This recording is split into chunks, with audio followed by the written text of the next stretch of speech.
So we computed P1 to be rho into P naught, and this is our second balance equation. This, if again just working out, simply we get back P2 equals rho squared P naught, and since the same equation is repeating for all subsequent values of whatever be the value of n, n minus 1 and n plus 1, right, I can simply work this out in full glory. We will come back to this. Pn equals rho n into P naught, right. So to calculate the value of P naught, we need to use the normalizing equation that all the probabilities Pi will add up to 1, and so we have sigma I equals rho in, or I equals 0 to infinity rho I P naught equals 1, and that only will work if rho is less than 1. Do not smile, I said this already. So if rho equals 1 it goes to infinity, rho greater than 1 it definitely goes to infinity, right. So that is a mathematical way of saying why this rho has to be less than 1. Intuitively people have asked me, why should rho equal to 1, why will system become, right, unstable if rho becomes 1, and because number of because this is anyway, these are exponential variables, it is not that it is a deterministic system, and I still have not yet found that intuitive explanation why rho cannot be equal to 1. Mathematically we can say yes, if rho equal to 1 then what will happen if rho equals 1, actually what will be the system, if rho equals 1 what will happen? For every arrival, no, yeah, that is correct, but that is exponentially distributed, right. So if lambda equals mu equals 1, right, and we look at our distribution, look at that same Markov chain where all the values go to 1, right. So what will happen is it will be simply 1 over infinity, right. See what will happen is we will see why that goes to, why it becomes an unstable system. See your mu equals lambda, right. So basically P naught equals P1, so all the probabilities become equal. That will always remain in one state only, that will, because one is coming and one is going. So we are saying that the system state, no, that is not correct either, it will be unstable, it will actually go towards infinity, it will be, so you have P1 P naught equals P1 all the way up to P infinity, right. So if I apply sigma Pi equals 1, what will happen, P naught will be 1 over infinity, so it will become 0, so the probability of being in any state is 0. So the system will never stay in a given state, so it keeps on moving to the next state, next state, next state, and so on. But it is like mathematically we are saying, but if we take it otherwise, by saying that lambda equal to mu, that means the number of processes which are coming, same are being taken out. Only thing, the arrival times are different. But it is exponential distributed, no? So the times of actual arrival, even though it is 1 and 1, the actual times of arrival is random, and because of that again the system keeps on building up and it ends up being will be an infinite state system, or the queue size will be infinite in that particular system. Okay, so that's, so we derive that P naught equals 1 minus rho. Okay, so what does this mean now? So now let us look at what should we do with all these probabilities that you have calculated. So for that we wanted to define some metrics for the queue, right. So the queues performance metrics.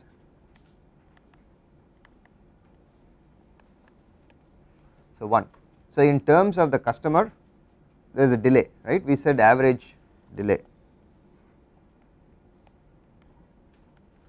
we will say average packet delay, and this is represented by the total time spent in the system.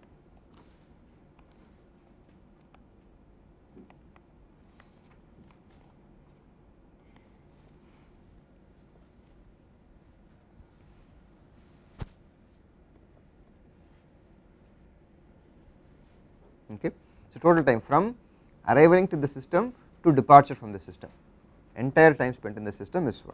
We will use this variable to be R, so the expected value will be E of R to follow the book's notation. So R stands for response time, right, this is the response time.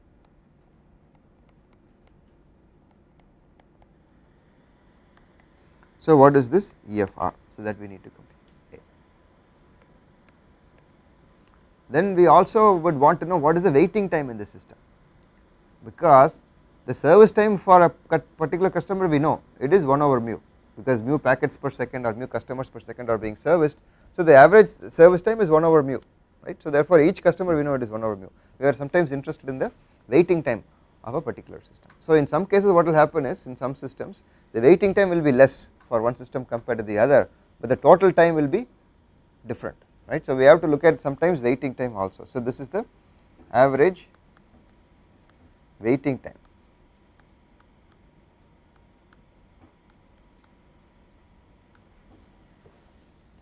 That the book uses W, we hope, yeah, right. So this is the time spent in the system before start of service. So waiting time is simply the time spent before start of service, and we will call this to be W. So I need to know what is the average waiting time, and that average before start of service, because the queue can also try and maybe go back. This is a simple open-ended queue. There is no going back to this queue. You enter, you leave, right? Okay. So it's an open system. It's not a closed loop system. We will come to queue networks where you actually go back. The one that we saw last time where you actually go back, right? So that will be a closed network system. So this is simply an open system. Customer arrives and leaves. That's all. So then we need to know what the average waiting time is. So that is one more thing that we can try to figure out.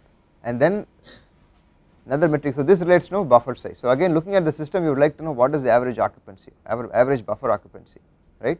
Because if you are deciding a router and then you are putting in gigabyte of memory, you find that most of the time only about a few kilobytes or megabytes is being used. So why invest in a gigabyte of memory? Because memory is expensive in routers, right, and also power consuming.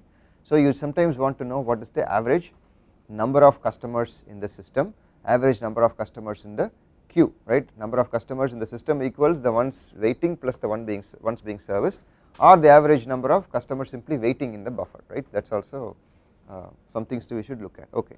So this is the number of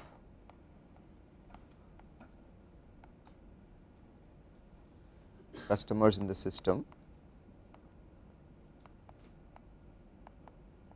including the ones being serviced. I am saying ones because if I have multi-server system, then I can have more than one customer being currently serviced, right. And unfortunately the variable for that is used as n, which is appearing all over the place, but we know when I say E of n, you know what I am talking about, okay. And the number of customers, this is now only in the queue.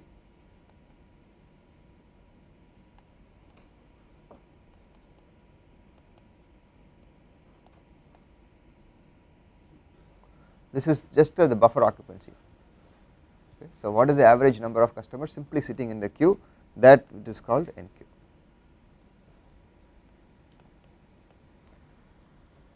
Okay. So the first two are from the customer's perspective. What is the waiting time? The customer does not care how many customers are there in a particular queue, right, or whether the queue is fully occupied or less half occupied and so on. Except in the cases where sometimes you go to a queue, right. Multiple queues are there, each counter having its own queue, and all of them are giving the same service, and let us say pick any one, you will always pick the shortest one. Only at that time the customer can visually see what is the current queue length, and based on that you can make some decision, right. But the queue length is more of a system level parameter or metric. System wants to know how many customers are waiting, right, and because based on that the manager has to come in and add more tellers or make this guy go faster, right, process this thing faster so they can have the queue size to be less. Then there is also one more, which is the utilization of the server, right. So what is the server utilization? So server utilization is simply the fraction of time that the server is being utilized. That is also metric, because if I am going to put in 5 people, right, for the job in a bank, and I find that half the time or most of the, on average only 2 people are actually servicing customers, so utilization is 2 out of 5. So I am paying 5 people's salary and getting 2 people's worth of work, so which means I can remove some customers and or clients or remove some servers and put them in some other branch where there is heavier demand. Okay, so these are some of the metrics, and then here it is not just total time. This EFR is simply the expected time. Sometimes you also want to know the distribution of response time and what is it, the variance in response time. All those things are there. Okay, so now that we know what we want to measure, right, so let us see how we can use these PIs. Ultimately all I have computed so far is the PIs. Okay. So how can I use the PIs to determine any one of those metrics? Does any of those metrics look calculatable based on the PI values that we know?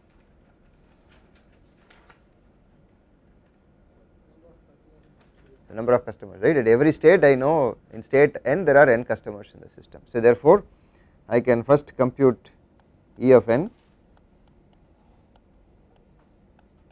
So I know the probability of being in state n, and I know that this is a reward that we saw, right, in the last tutorial. You calculated for, if you know Pi, then the reward of that state is whatever, $10, $1 and so on, right, and this is n going from 0 to infinity.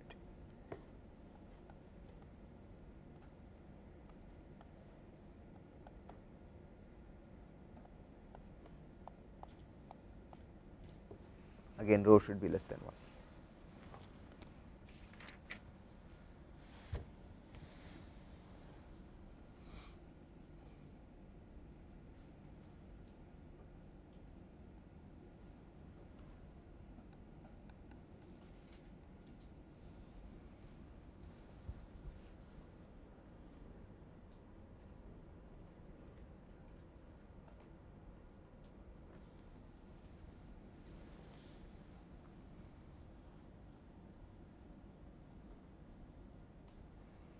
So what does this work out to?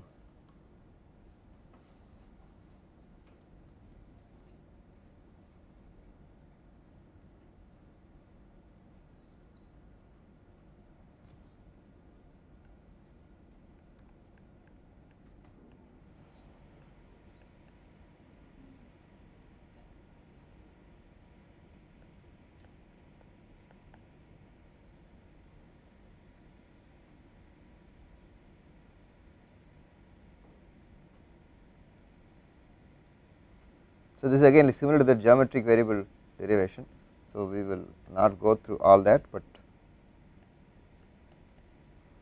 simply rho by 1 minus rho. So this is the average number of customers in the system.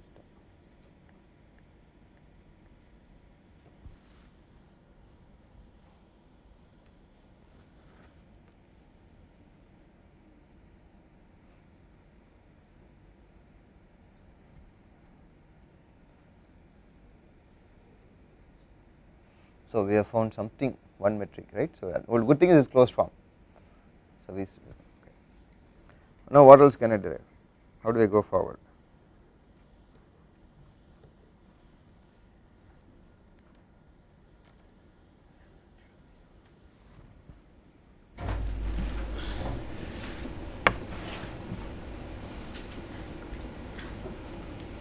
Can we derive the E of NQ, number of customers waiting? Total number minus the which are processed. So I could derive that too, right? It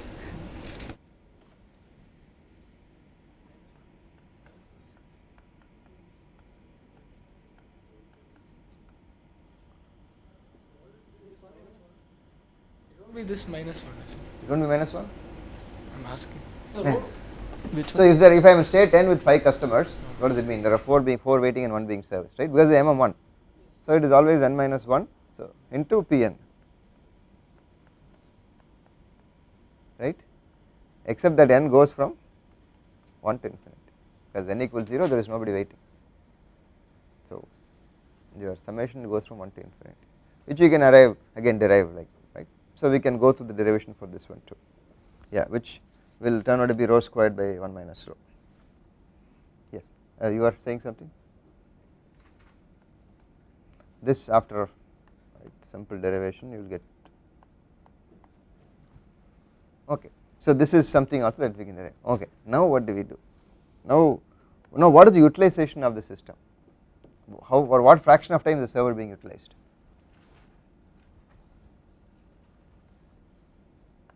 Except when the state is 0. Yeah, so except when the state is 0 Or 1. yeah, oh even one server is being utilized, right. So it is basically 1 minus P naught is what you are saying, right. P naught is the state the system is being idle, no customers is P naught, therefore 1 minus P naught is a, and P naught is by the way 1 minus rho, right. So this is simply rho. I would have simply said rho because lambda by mu, right, fraction of packets arriving to the fraction of packets leaving is simply, but you can derive it this way too, right. It is not always, so utilization of the system is simply rho.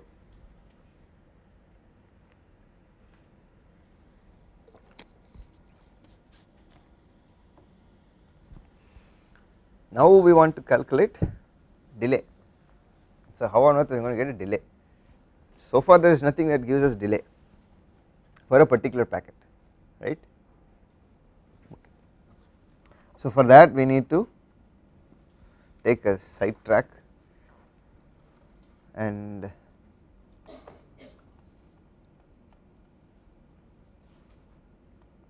look at something called Little's law.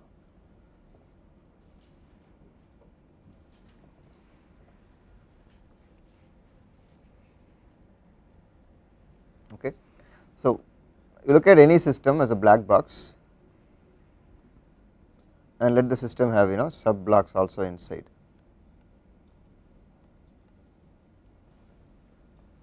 So this is a system that is handling some processing, whether it is cache requests or customers arriving.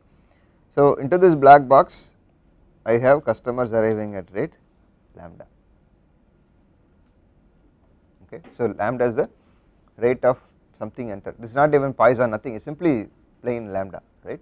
This is simply arrivals per second, that is all. Okay. Then I can measure the total time spent in the system, right. This is time spent or average time spent.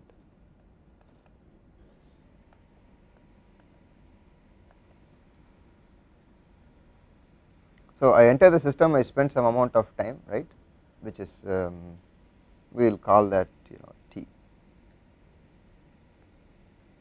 average time spent in the system equals T. Okay, so this is arrivals per unit, this is time average time spent in the system in the same T units. Okay, and then I will simply count, I am not sure how to show, but let us say, right, the total number of customers, right.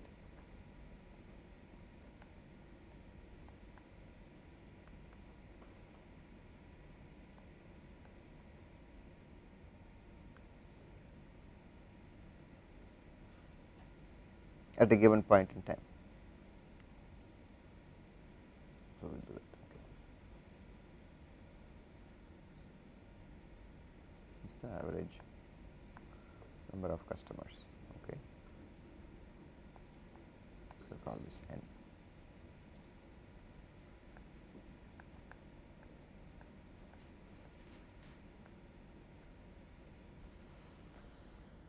So N is simply number of arrivals into the time spent, average time spent in the system. The average number of customers is simply arrivals into average time spent in the system, which you can do with a simple integration equation and show that this is true, but we will not worry about that, right.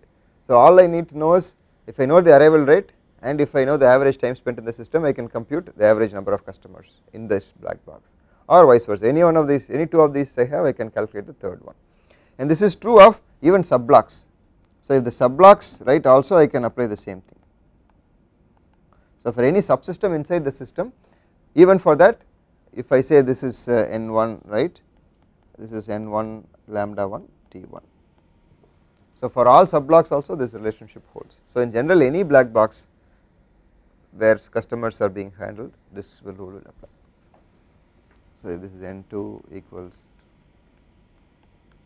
remember we saw that when I have in that previous example, right, where you CPU you go to one of those queues. So even with individual queues you can apply Little's law to find out, if I know 2 or the 3 parameters for the small device queue, I can again calculate the third parameter for each of those queues, or you can look at the entire system and calculate the overall time spent in the system, right. So for even the CPU queue alone, so this is applicable to any sub part of the system, I can use it as needed.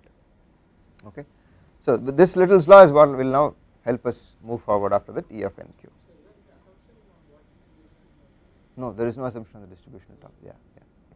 When looking at the mean arrival, mean time stayed, mean time spent in the system to the mean number of customers in the system. The one option is the total number of processes entering should be equal to total number of processes which are coming out. Oh, okay. You see that there is okay, where okay, fine, yeah, I'll have to draw that, and yeah, so there is it is yeah, so nobody is staying in the system, true.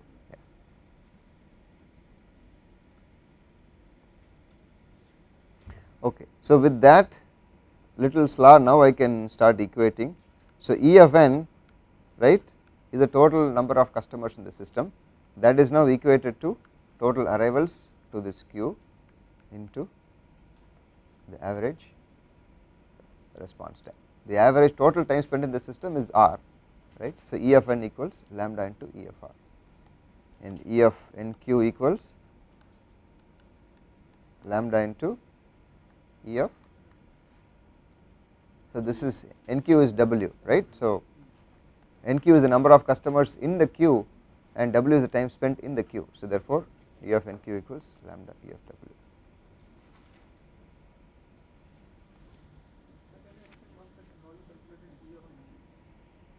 E of nq, so this is the subsystem that we talked about, right. So, if I look at my queue, How you calculated the number of customers in?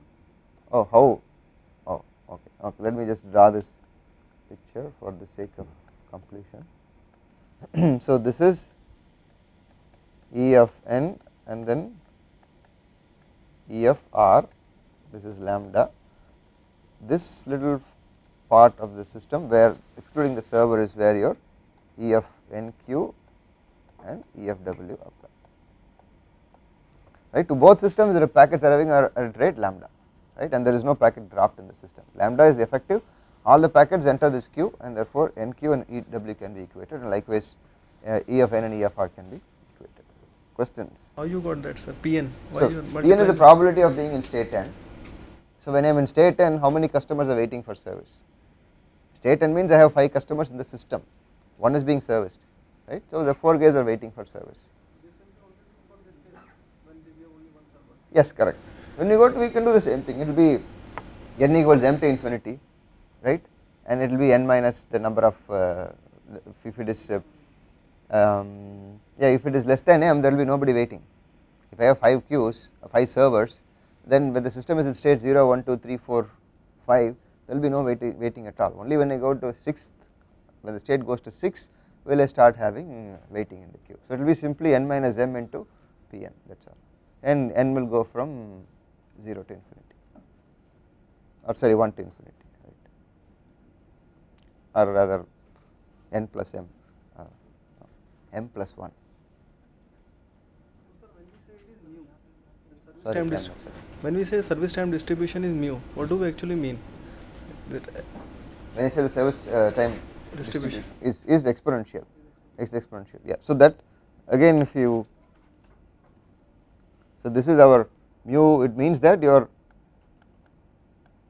the service time distribution would be given by your f of t, right. This is what our definition is, where there is, remember that if you draw the f of t, is that correct. So, whenever you find a system where you are measuring the cumulative your CDF, and if it is having this particular, if it fits this pattern, then you say that it is exponential. that I understood. Physically, I am asking means. Physically that is what it is. So, In real sense, how do you say ki service time distribution? so you will have to do a reverse fitting. So, you sit and measure, right, you measure the service times for all the customers in the system, and you take the probabilities of, right, the time for each of those the service time being 1 unit, being 2 units, 3 units and so on, and then you try to see if it fits this particular distribution. If it does, then you say it is exponential. Okay, so you plot it like this number of customers. Yeah, you have to do, you essentially you are trying to fit your set of sample points to some known distribution, right. If you are measuring the service times, right, and let us say that you have, this is the f of t that you are trying to do, or f of whatever it is, okay, service time. So, we are saying what is the probability that the service time will be 1 unit, some, let us say that this is just a discrete set of values, it is not, right, if you get something like this, right, there are only 5 possible values, it is not exactly a continuous distribution, it is, right, there are only 5 possible values, everything else goes to 0, right. So, this is your distribution, you can't say this is exponential because this is what you observed from say million samples, you go to 2 million samples, maybe this will change, right, you got the wrong set. So, that is basically looking at the service times and seeing if it maps to this nice convenient distribution, because if it does, you get these nice properties of memoryless and so on, but in real life most likely it will not, but you just make the assumption. We did that assumption when we tried to do, for example, packet queues, right. Packet lengths are never exponential. First of all, your packet lengths are also only discrete set, it is not, it will go from 0 to infinity, it is not going to be the case, right, whereas here anything greater than 0 will is its defined form, right. But we are simply making that assumption just for the sake of convenience. You are saying my ATM multiplexer is an MM1 queue, and that is, then you just use that assumption to get some closed form results for what the delay will be.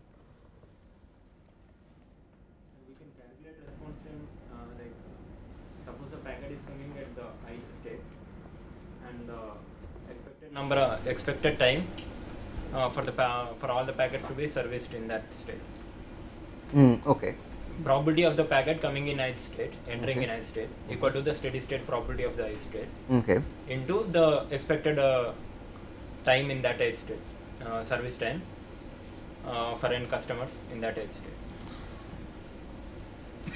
Okay, so that is, you are saying it is n by mu, n minus, no, n by mu. If you are in state n, the waiting time is n by mu, right, because mu is the average, 1 over mu is the average service time.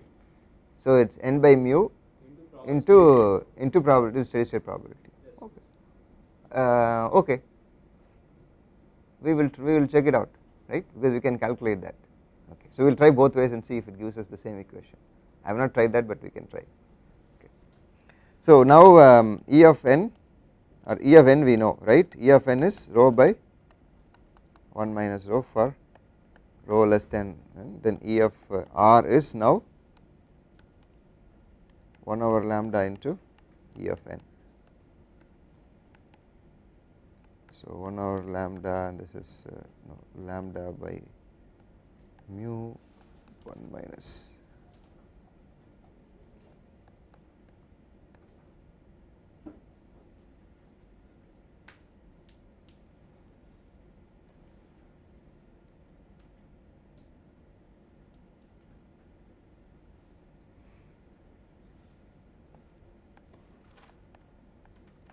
So what do we have?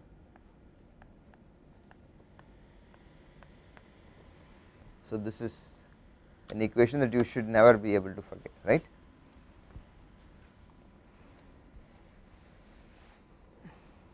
So expected time is simply 1 over mu minus lambda. That is why again rho should be less than lambda, otherwise it does not make sense. If rho equals lambda, again here you find that it E of r goes to infinity, which is again correct if rho, right, again mathematically speaking. Intuitively speaking, think about it, but mathematically if rho equals mu, you will end up lambda equals rho equals 1, you will end up with infinite delay.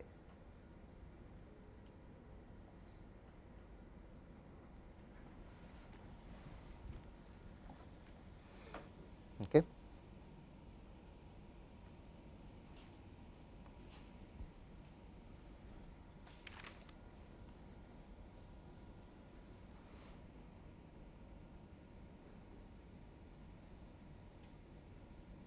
So in fact if you look at the response time distribution itself as a random variable, I will just state that the CDF of r itself, f of r, is actually exponential.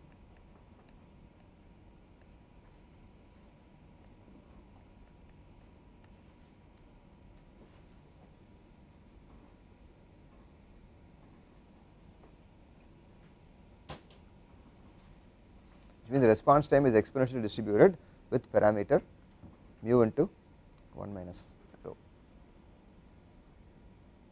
That is the interpretation of that.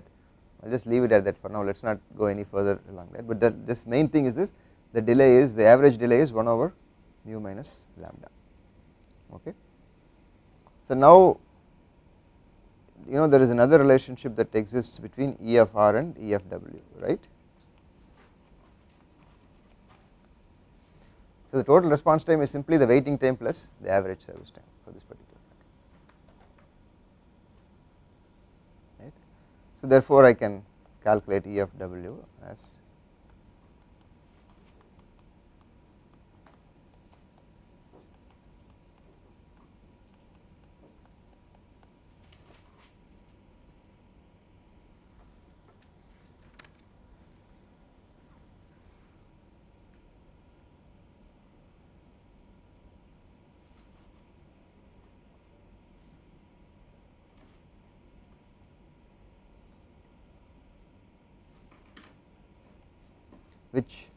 which we can sort of massage this and actually end up with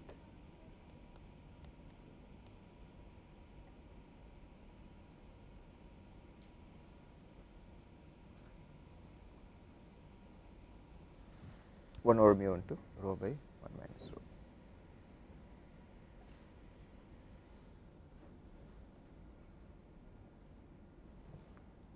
we can also have derived, we could also have derived EFW from EFNQ.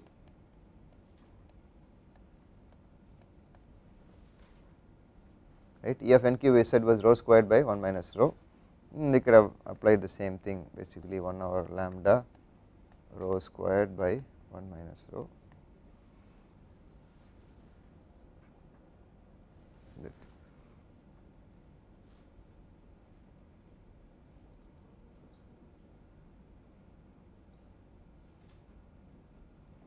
So if I take out one rho from there, rho by lambda is nothing but 1 over mu.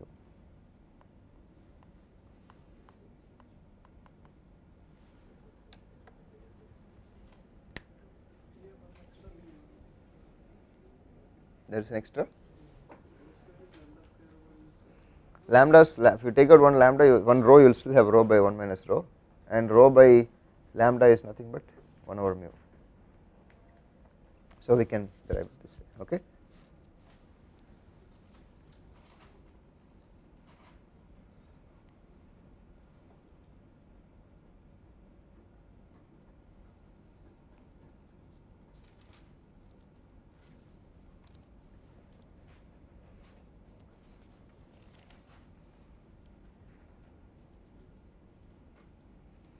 So in this form, if you look at it, E of W is 1 over rho, 1 over mu, sorry, right, into this particular fraction.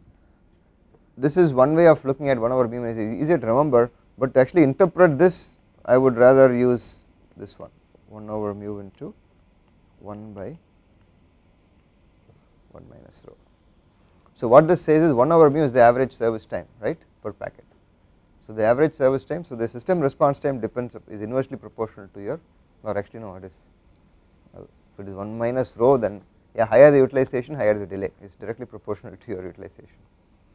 But this 1 over mu is a multiplicative factor that appears for both EFR and EFW. So when you are trying to design systems, always make sure that the 1 over mu factor goes to as small as possible, because everything is proportional to 1 over mu.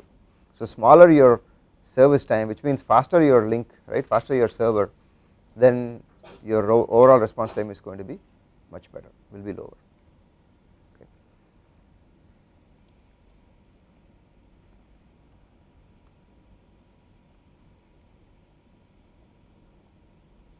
Okay, so now that we have seen all these equations, unless we see some numbers, probably will not be fun, right. So we will take one example. Right, there is my, okay, I will just start off by simply saying arrival is 125 packets per second, right.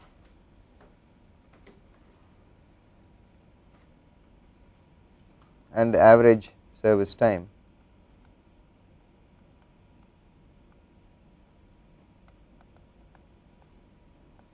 is 2 milliseconds. So assume that this is an MM1 queue, right, this is a packet queue. So if you remember the internals of a router will have queues, right, and for each queue packets are arriving, and let us pretend that the packets are arriving at some Poisson rate that is given by lambda, and average service time, which is 2 milliseconds. So nobody said that the average service time for packet is exponential, which is never the case, but if somebody says what is the average delay spent by a packet in this particular queue, we will say, oh well, because it is not deterministic, I will presume that it is Poisson, as exponentially distributed, and then I will try to get some closed form solutions. Okay, so mu is simply 1 over 2 500 packets per second, right. So now I can say E of R is 1 over 375 .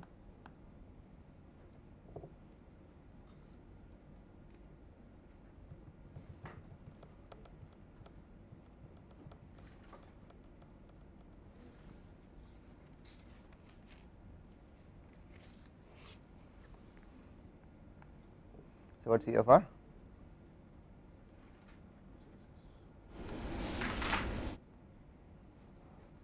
.66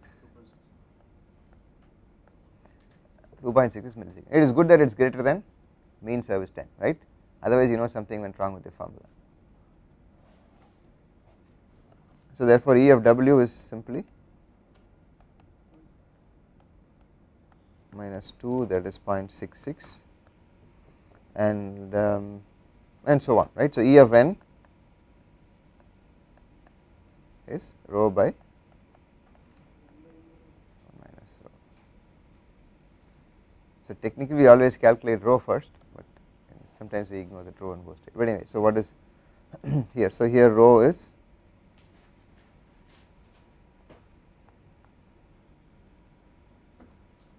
0.25, 1 by 4. Yeah, we can do lambda here also. Yeah. In this case, there are different ways to calculate that. So this is simply 0.25 by 0.75, therefore that is 1 by 3.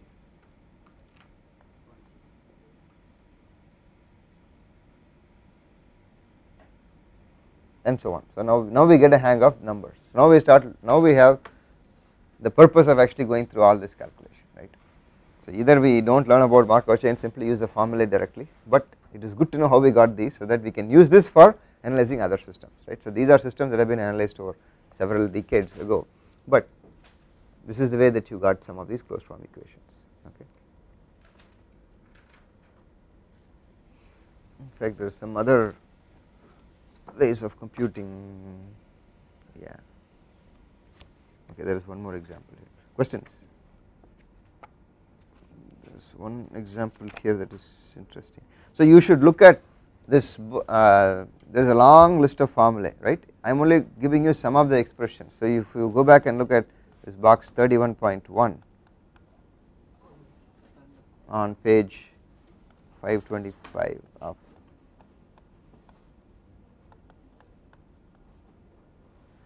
So usually he summarizes for every Q type. This is a good reference. So you certainly want to just know what the results are. Don't care about how to derive it, right. This is a good way to find it.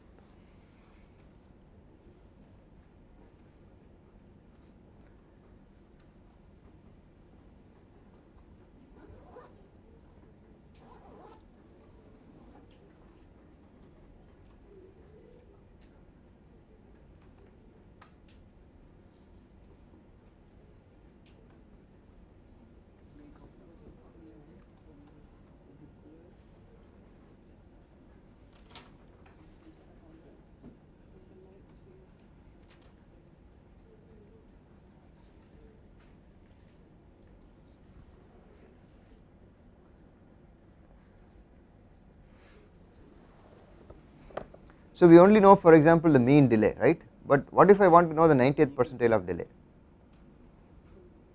right. So we will have to go back to our statistics definitions, but here, so we will just give you the result for the qth percentile of response time or packet delay.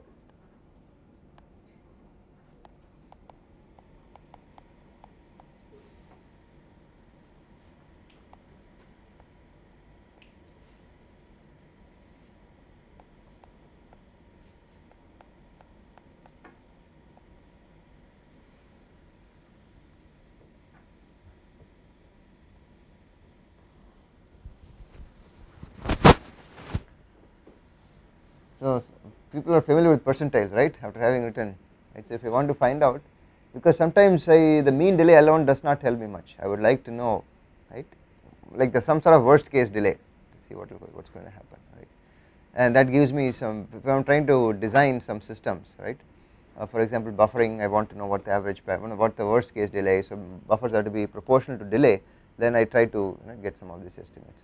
So in this case, if if q equals 50, what do you get? What is q equals 50, 50th percentile? 50th percentile is what? 50th percentile is? 50th percentile, okay. Is a mean. Median. Median. 50th percentile would be, yeah, sorry. So that will be into log 2, yeah, natural log 2. Yeah, so sorry, your mean is E of R. So.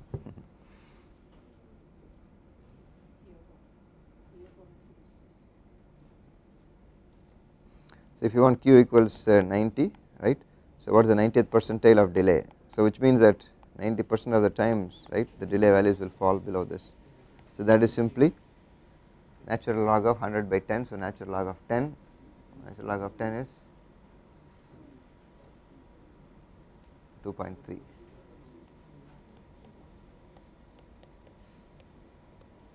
So that is a fairly large number, right. So your delay can have wide variation, so in this particular case. So if in this previous example if the mean was 2.66, then the 90th percentile is 2.3 times that, right, which is fairly large.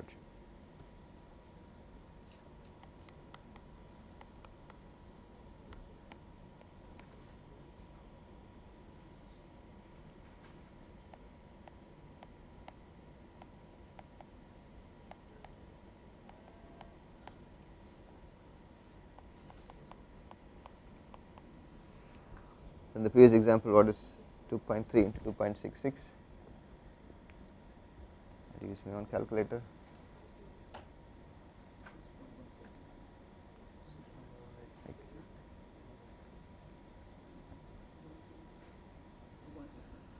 Six 6.1.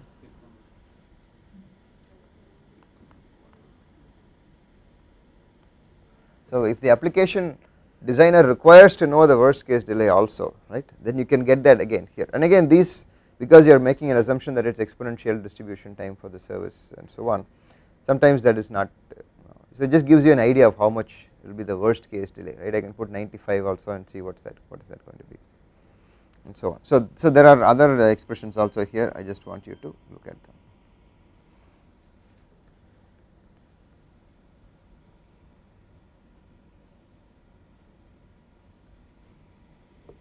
Okay, now if I say if rho equals 0.9, okay, and idealistically I only have about 1000 buffers or a capacity for 1000 packets in the system total. So what is the probability that I will exceed 1000 packets? What is the probability the queue occupancy will be more than 1000 packets?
So either you can just try to compute this, right.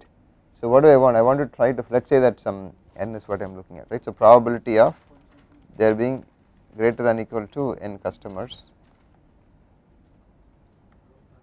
Okay, now since we used n before, some k customers, right. So that is simply summation of all probabilities pk, no,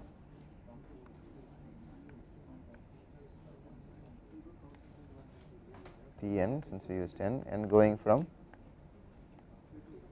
k to infinity, right. And then what is this? This is rho to the n into 1 minus rho.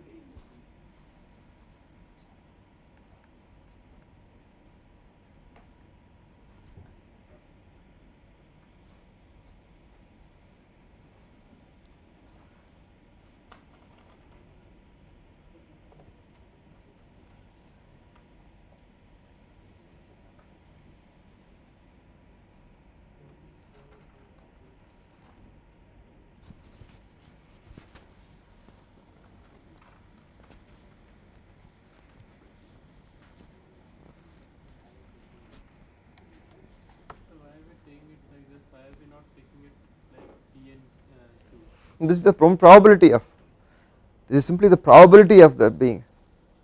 You are trying to find out E of NQ. Now E of NQ is only the average number of customers in the system. Here I am trying to find out the probability that will be more than n customers or k customers in the system. So shouldn't we calculate it like that? Probability of like 1000 customers means it is in that state is like Yes, that is the probability of there being more than 1000, 1001, 1002 and so on, right. If That is what you are trying to compute here. we like that sigma put n is equal to 1000 into that probability Yeah, I know, of being just that making state. that as k and then k, from k to infinity, anything more than k is what I am interested in, right. Yeah, more than 1000, greater than or equal to k customers. So what does it converge to?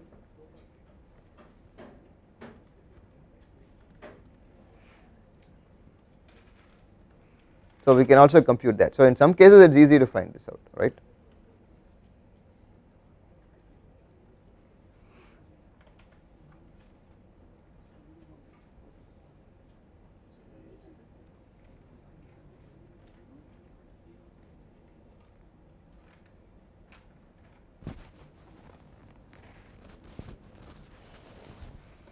And if you have forgotten the high school derivation, you should go back and try it out, right. Okay. Now we will do MMM in the next 5 minutes, right. Now that done MM1, MMM is very similar, and so what if I have m servers, right, again infinite capacity. So what will be the Markov chain and what will be the balance equations and what will be the final solution. So has m servers, everything else is the same as before.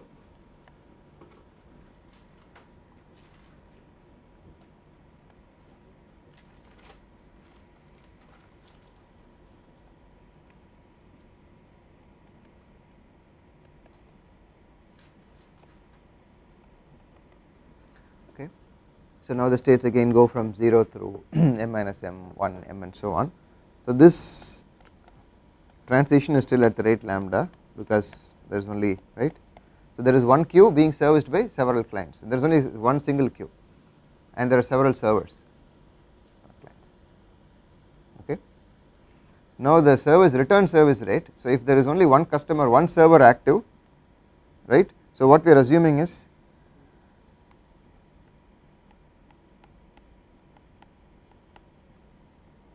okay, so there are m servers each of capacity mu and they are n identical servers, okay. We will make sure that, and there is one common shared queue.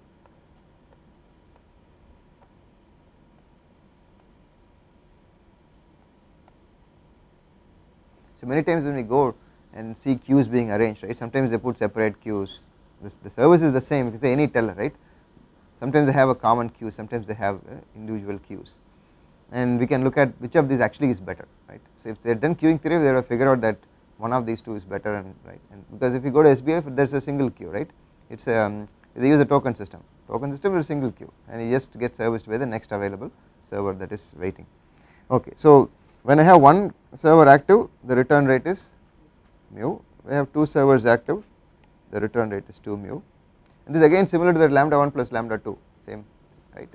If either of those two servers can finish and then you will go down to the next lower state. So this is m minus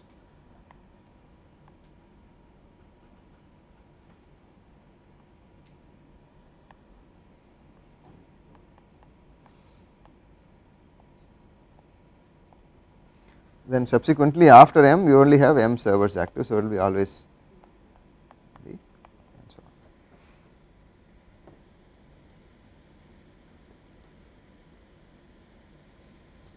So this is a generalized birth death process where lambda 1 lambda 2, right.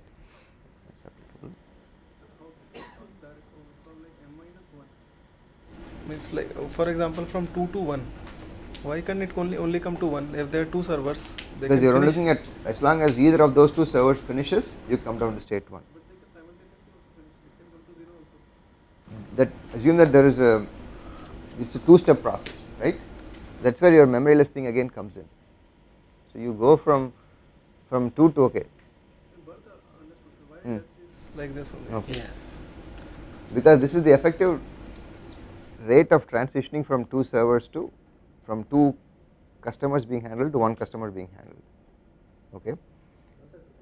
But it can be 0 also, no, sir? From M to 2 also can be the same.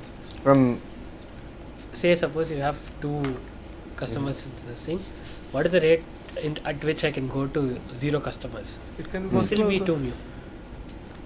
If both of them. we will work it out, okay. We look at the exponential and then work it out. See what you are looking at is you are looking at two independent processes, right, with rate mu, and then you are trying to find out the min of those two whenever one of those two events occurs, right, the same lambda 1 lambda 2. So the rate for that, you are looking at the minimum time for either of those two to finish is what I am looking at, right, the rate for that.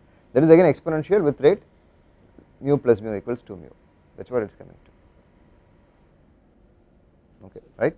Because as long as either of those two finishes you go to, remember we did the derivation, right, even if they are equal, right, x1 equals x2 or x1 is so on, so that is taken care of by that definition. So conceptually yes, they can go at the same time, right, but the rate of transition is still, it is still an exponential process with rate 2 mu. So that is where sometimes you try to our sort of on a day-to-day basis, yes I can go instantaneously, both of those can be, but if you look at the probabilistic process that is defining it, it is an exponential process with rate 2 lambda, and that is what we are trying to capture. So that it is okay, for now we will just use that, and then it takes some time to see what the process, look at it from the probability process, not as a specific instant that is taking place at a given point in time.